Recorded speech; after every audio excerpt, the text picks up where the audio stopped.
Mimi's chicken and grill. It's very yummy. I like it. What? So I'm eating a chicken wrap. And then when you order the wings, you get some bread. So I'm eating that as well. I would definitely go back for the chicken wrap. If it wasn't so big, I want it smaller. And I like the rice if it was cooked a bit more because it tastes like a bit crunchy. It's like too grainy. And I'll definitely go back for the chips. Yeah. I like the chips. And out of 10, I'll give it a 9.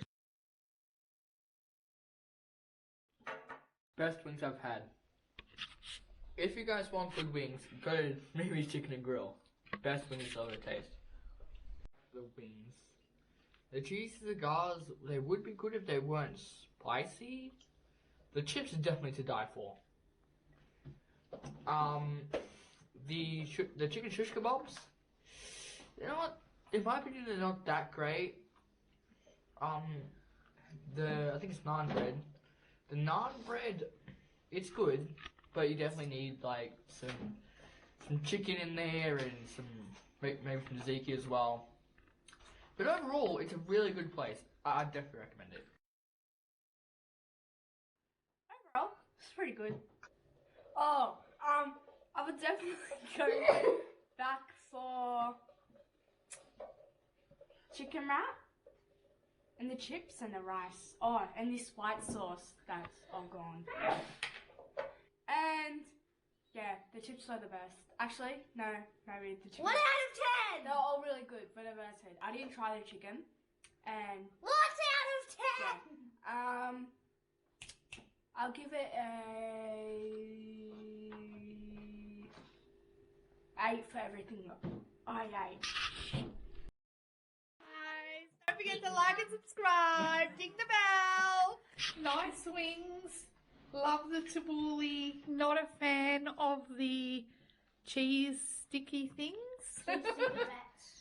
Yes, those. And the rice was really yum. So I really enjoyed it. I would definitely go back again. Got something on my lip, a bit of tabbouleh. I would go back for pretty much everything, except I'm not really sure about those cheese cigars, but my taste buds are a bit funny at the moment, so maybe they're better than I think. So I would probably try them again. I'd give it another go. They weren't terrible. I would give this 9.5. Especially for the service. Thank you, Peter and Joe. Lovely service.